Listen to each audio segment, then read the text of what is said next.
degrees outside in Wisconsin. Not sure how, don't ask. I'm sure it'll snow in April because that's how we do things. But yeah, so I guess today I just kind of wanted to talk about an incident that happened to me last week. So I was at a house with all of my old friends. There are a lot of people that I love very dearly.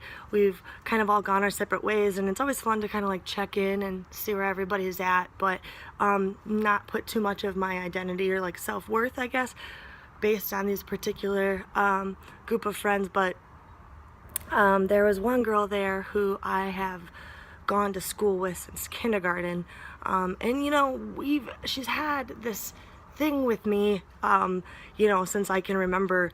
I know she tried to have one of my friends in second grade stop being my friends, and we've always kind of had this thing, but I definitely thought we'd outgrown it, and especially when we got older and ended up having the same group of friends. But so this is the first time I'd seen these people, like I said, in a while, and I went out for one of my other friends' birthdays, and it was a really nice night. I felt really like a lot of closure and a lot of other incidences with different people, and yeah, there was just a lot of closure and growth in that night. And come the end of the night, this particular girl came up to me and first just started telling me how pathetic I was, and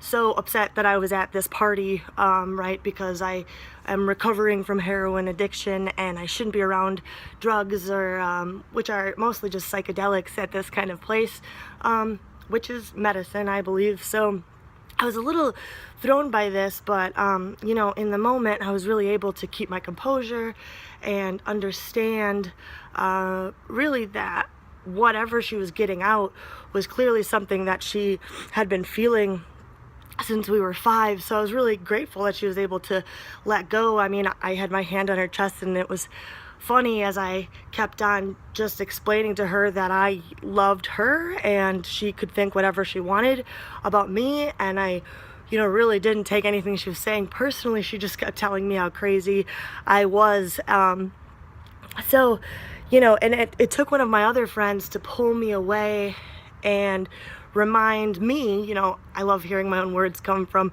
my friends' mouths, but just remind me that she couldn't even hear me as I sat there explaining myself, and as she's asking me what I'm doing with my life, and just trying to explain that she didn't really even know me. We had never really spent time together or had more than a 2-minute conversation. But yeah, so it triggered me a little bit later.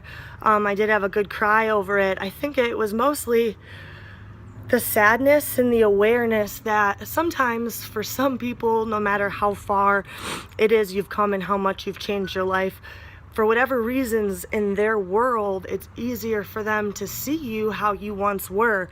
And for whatever reason, the changes and the growth that you're making and all of your progress is really something that scares them and frightens them, especially when you live as alternatively as I choose to live. People who decided to live by the book of they and to do what they were told, and worked really hard. I'm really proud of you. I'm really proud of them. But the people who chose that path, I feel at least, get really angry with people like me who decided differently, because that means they could have not worked as hard trying to maintain an image that the world asked them to maintain, and they could have been doing things that they love to do if they would have just let themselves. So I just had to remember that everything that she was saying was just a reflection of where she's at, and that I just scared her, and I'm grateful. I am crazy. I'm batshit crazy, and thank goodness when you lose your mind, you find yourself. So yeah, that's it. I just wanted to talk about that a little bit and just give you a little update. I'm planning to get my tax returns here soon and meet my partner Patch out in California. From there, the goal is to hitchhike / backpack from Mexico to Canada. So something to look forward to. Other than that, if nobody has told you that they love you today, I very, very much so do.